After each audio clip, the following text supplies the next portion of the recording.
بسم الله السلام عليكم ورحمة الله وبركاته كبجمت تفجالة تمتتا قررت تشانالي أرتهني وكان هني توب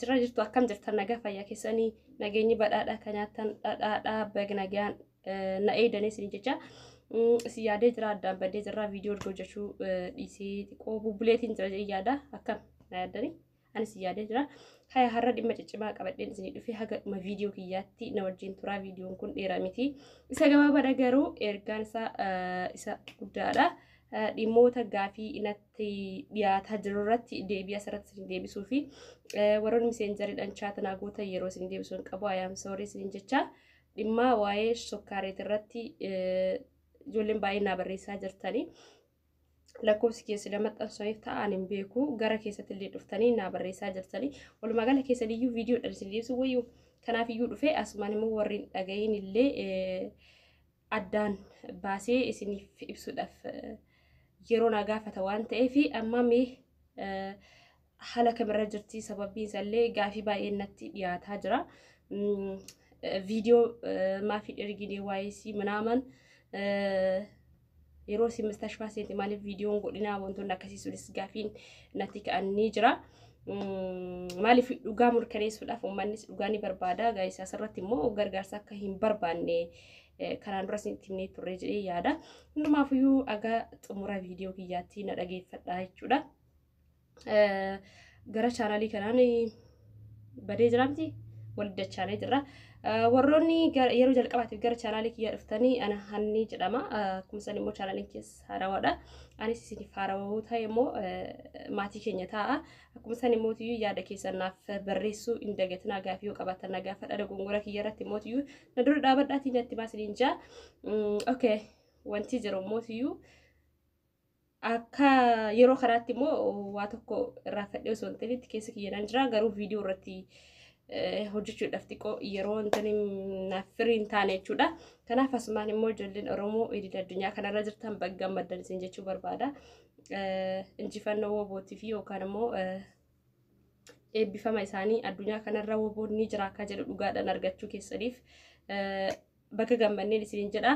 Ijoolleen Oromoo dhalattanii addunyaa kanarra jirtan har'a gammachuu akka qabdan nan beeka. Walumaanuyyuu gammachuun kiyyaaf keessan tokko waan ta'eef baga gammanneen isiniin jedha.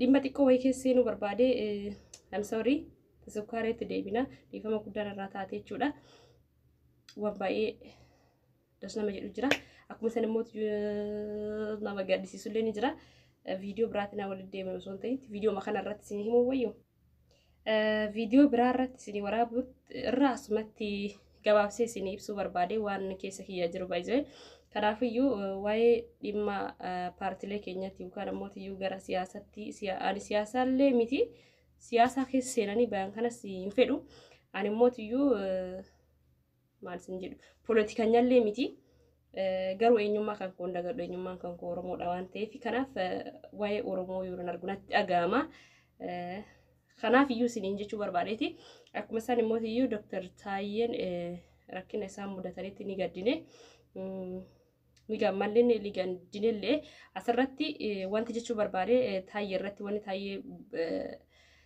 waa'ee Taayyee isin dubbachaa jiruu fi ilmaan Oromoo taatanii dhiiga Oromoo qabdan warri Oromoo gantanii waan hin taane hojjettanii galgala ganama Oromoo arrabsitan qondaala guddaa kanarratti barumsa guddaa inni fudhatan jedhee yaada asirratti irraa haasa'uun barbaadu barumsa irraa fudhadhaa jechuu barbaadeeti malee ajandaa godhadheen dhufne ajandaan kiyya waa'ee obboleettii teennaa warra gaafii na gaafataa jiraniif gaafii keessan deebisuu fi garuu dhimma kanarratti immoo ijoolleen Oromoo warri Oromoo taatanii Oromoo irra duultan warri Oromoo taatanii galgala ganama Oromoo arrabsitan salphinni duuba keessan akka dhufuuf jiru quba qabaadhaa isiniin jedha egaa Dr. Taayyeen qondaala guddaa jedhamee yaadamu keessaa biltsiginnaa keessaa nam tokkodha nama Oromoo keenya salphisaa ture galgala ganama girrisaa jedhee galgala ganama hayyoota keenya kan hidhamanitti qoosaa turanidha hayyoota keenya kan lagannaa nyaataa godhaa jiran irratti nama qoosan ture nama waan hin taane takka jecha isaarraa hin eegamne tokko lamaan jedhanii har'a garuu harree jedhanii jechuudha akka harreetti harree mi'aatti fe'atan ta'anii jechuudha Dr. Taayyeen harreen ergamuu malee ergatu in beektu ayinoo yaani jechuun harreetti fe'atanii ergatanii malee harreen ergatuu hin dandeettu guutumaan guutusaa. Kanaafiyyuu warri Oromoo taatanii Oromoo gantanii alagaa jala kaattan harreedha isiniin ergamta malee ergatuu hin dandeettanii. Gurratti sin calaw qondaala kanarraa waa baay'ee ni barattan jedhee yaada. Warra dogongora keessa turtanillee dogongora keessaa baatanii akka saba keessan cinaa dhaabbattan barumsa sin jechaa jira malee ayinoo paartii kanatti makamaatii paartii kana deeggara paartii kana mirga keessan galgala gara girrisa ittanii iyyuu ni dandeessan garuu girrisaan girrisama gaafa girrisi waa baay'ee sirreessuu ni danda'a. Akkuma san immoo girrisaan abbaa dhugaatii dhugaa isaatiif falmataa jira. Dhugaan isaa mootiyyuu guyyaa adiidhaan kunoo ifa bayaa jira. Ayinoo yaani ajandaa godhadhee hin dhufne barumsa guddaa isinii ta'aa jechuu barbaadeeti ijoolleen komantii bada maana keettan jechuudha. Barumsaniif taataayeen isatti aansuun immoo dhimma sukkaarii irratti anwaayisiis akkam jedhee akka ibsus natti ulfaatu garuu dirqama natti ta'e gaafiin keessanii sukkaariin ammaaf fayyaa jirti. Homaan jettu yaani jechuun fayyaa jirti. Fayyaa isiitii guututti deebus baattu garuu dandamattee jajjabina waan qabduu fi yaani kuftee ka jette isiin fooqii irraa kufte garuu mucaan tuni furdoodha. Qalloo miti. Osoo qalloo taatee qaamni isii muuluun kiskis jedha jechuudha. Yaani lafeen hin caccabaa jechuudha. Mucayyoo furdoo waan taateef intini kun miidhame malee yaani jechuun miidhame yaani qaamni isii miidhame malee homaa hin taane. Akkuma san immoo dawaa isii fudhataa jirti ni fayyiti fayyaa isii guututti ni deebiti jechaadha. Ammas immoo akka duraatirra fooyyeen isii nagaadha. Akka yeroo duraa osoo hin ta'in amma fayyaa jirti. Waa'een fayyaa sukkaarii kana fakkaata jechuudha. Dhimma mallaqa ishee irratti immoo akkamti akka isin ibsu natti ulfaata. Guutumaan guututti garuu guutumaan guututti sukkaariin hagarraattu mallaqni isii hin galleefi jechuudha. Kanumaan isiniin ja'a. Mallaqni isii hin galleefi maatii mucayyoollee immoo namoota tokko arginee jira. Haa ta'u malee garuu nutti saskalaayanii wanti dubbatanis hin jiru. Isinii galtee wanti as bahanii itti gaafatamummaa fudhatanillee har'a birutti isinii galchina mallaqeessan jaalis hin jiru. Haa ta'u malee garuu jettee fira isaanii akka waan argataa jirrutti na fakkaata. Haa ta'u malee guutumaan guututti garuu sukkaariin mallaqisii harkarratti amma hin arganne jechuudha. Fayyaa isii garuu fayyaa jirti isin jechuu barbaadi. Warri sukkaariin fayyitee jirti mucaa tananii beena TikTok irratti manaaman eeyyeen mucayyoon nama sabboontu turte. TikTokis illee jalaa gubanii turan baay'ee. TikTokis illee jalaa gubanii turanii amma garuuyyuu TikTokii biraa banattee jirti. Barbaadan linkii TikTokichis azala isinii kaaya. Kanarra garuu sirbuma isii linkii azala isinii kaa'u wayyu. Ayinoo akkasiniin jaa sukkaarii fayyaa isii guututti yeroo gabaabatti hin deebiti. Warroonni wajjin cinqamaa turtan akkamitti gargaaraa akkamitti waa'ee isii akkam godhuu dandeenya jettanii cinqamtan galata guddaan biraa qabdanii galatoomaan isiniin jaa. Warri immoo faamilii mucayyoo barbaadaa jirtan isinis galata biraa qabdan isiniin jedha. Haa ta'u malee garuu mucayyoodhaaf ammaaf mallee hin deebine isiniin jedha. Maaf cal'iftee hanni ijoolleen jettan waan jirtaniifin asumaan viidiyoo isinii hojjechuu danda'e jechuudha. Malleen wanti deebi'ee hin jiru ammaaf. Akkas isin jaa gurratti isin calawu geessanii isin jaa. Gara fuulduraatti immoo malleen isii hin galaka jedhu. Gara fuulduraatti immoo malleen isii hin galaka jedhu. Garuu abdii hin qabna maaliif jechuun za'a amma kana keessatti namni haqa namaa fuudhee daareektii akkatti walitti kennanii nama jalaa badu kun haqa namaallee fudhatanii garri dhaquus hin jiru. Isa kanas hin beeknu. Haa ta'u malee garuu guutumaan guututti wanti isin beekuu qabdan sukkaariin fayyaa jirti. Akka duraarraa fayyiteeti jirti. Ijoolleen sukkaariin akkam jirti lakkoofsi isii nuuf kenni manaaman gargaarsa isiif goonaa waan akkasii jettan guddaa galatoomaa gargaarsa isin irra barbaadu jettee jirti. Warra viidiyoo kiyyaan dhageeffatiin ta'uu dandeettanii. Na anis immootiyyuu gaafa malleen isii galee isinitti taasaa deebi'e jechuudha. Wanta jiru hundumaayyuu egaa immoo namni akkam jee isinitti namni ofitti amanamummaa fudhatee mallaqa kana galcha mucayyoon tu fira keenya ayinoo mucoo faamiliidha yaani faamilii mucayyoo namni tokko as bahee itti gaafatamummaa akka fudhate hin jiru jechuudha guutumaan guutti akkuma san immootiyyuu ani akka maksin jedhu biraanatti gabba'a waa'een fuuziyaana baay'ee na dhibee jechuudha baay'ee na dhibee kanaafiyyuu ani amma guutumaan guutti kan inni isiniin jedhu shukkaareen mallaqa isiin argan garuu fayyaa isii argataa jirti fayyaa isitti deebi'aa jirti isin kabajaaf jaalala wanni isin gaafadhu wanni kabajaaf jaalala gadi qabeessa isin gaafadhu du'aa godhaa fi rabbi fayyaa isitti isii haa deebisu rabbi ammallee mootiyyuu addunyaa kanaa jecha sammuu isii hin cinqini sammuu isii keessaa waa'ee addunyaa sanii baasee nagaa isitti haa deebisu namni yaadni yoo seenee jedhee bakka akkas jedhanii beektanii yaadarraa rabbi isii haa baraaruu jaati du'aa isii godhaa rabbi fayyaa isii siif haa kennu rabbi yaadamootiyyuutti yaani seexaan akkana ta'e ergaan mallaqa dhabde of ajjeese ergaan mallaqa dhabde akkas ta'e ergaan hiriyaa wajjin nyaatti si gante akkas ta'e je'ee seexaan asii wasawwasu jalaa akka balleessu du'aa godhaa fi malee sukkaareen nagaa isiitti yeroo gabaabaatti ni deebiti namni ammas fayyaa jirti isa dhugaa dubbachuudhaaf fayyaa jirti galanni ka waaqa haa ta'u wanta rabbiin namatti fidiin tokko balaaleffachuu wayyaa so guys fayyaa jirti jechuudha sukkaareen guutumaan guututti kanaaf du'aa inni godhaa isiniin jedha asirratti garuu obboleeyyantii qaalii ijoollee shamaraa waa xiqqoo isinii dabarsuu barbaadeeti dhiifama wajjin jechuudha sagalee isinitti yoo duraa baay'ee haasa'uun barbaanne mee waa baay'ee barumsa irraa fudhattan isinii dabarsuu barbaadeeti jechaadha hanga dhumaatti mina dhageeffadhaa obsaan haayaa tole obboleeyyan kiyya nama tokko amanaa malee yaani jaaladhaa malee hin amaninaa jechuunis ulfaataadha maaliifi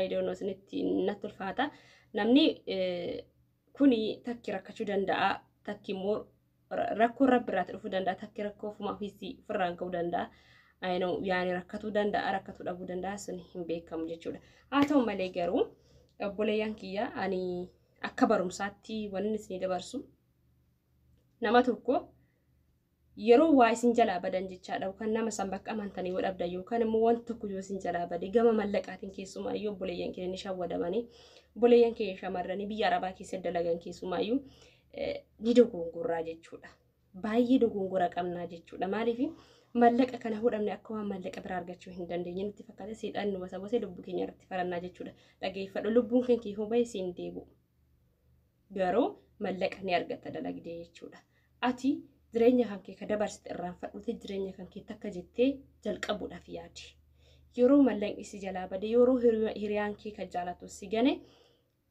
seexaana gara baay'eetti gara biraatti kottotu sana ofirraa dhiisi takka jedhee yeroo karoora kiyyaan ta'ee dalagadhee jedhee galma guddaa ni gaa jedhiiti gana takka jedhi jireenya kan kee jalqabe malee jireenya darbiif laaltee jireenya darbe yaadattee sammuu kan kee hin jeeqessin jedha akkuma san immoo mataa kee irratti hin faradinii sin jedha tokkoffaa mana rabbii yoo dhaqxe jette jechuun duutee yoo fuula rabbii dhaqxe macheem yaani amma fakkeenyaaf kam jeesniif gaafa duutellee rabbiin ufii hiyyaaf uume ati odoon ani sin fidin maaf dhuftee mana koo sin jedha kanaaf isa birattis gaarii miti jechuudha akka amantaa keenyaatti ayinoo quraana nu dubbisuu heddihaniin akkan jenne anis waa'ee quraanaa hin beeka garuu isinitti immoo hiyyaa miti dogongora keessa akka jirtan obboleeyyan keenya beekuu qabdan jechaadha tokkoffaa rabbii fi waffaqxu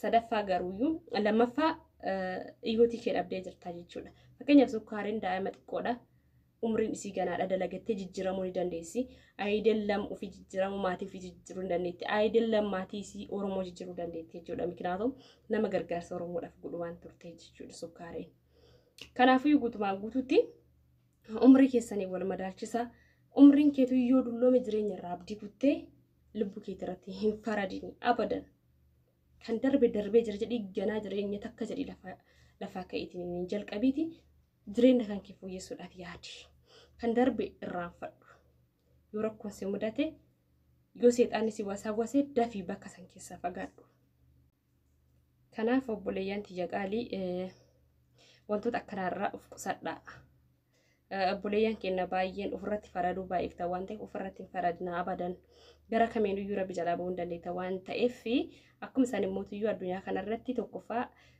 jireenya kee tokkoffaa rabbii wal dhabdaa lammaffaa jireenya kee dhabdee sadaffaa maatii kan kee haga dhumaatti gadda keessatti gattaa jechuudha. Kanaaf yeroo baay'ee faamilii keessaniif yaada faamilii keessaniif yaada please maaliif of jijjiirree biyya keenya galla jenneeti malee kan biyyaa baanee biyya ormaatti hafnaaf miti.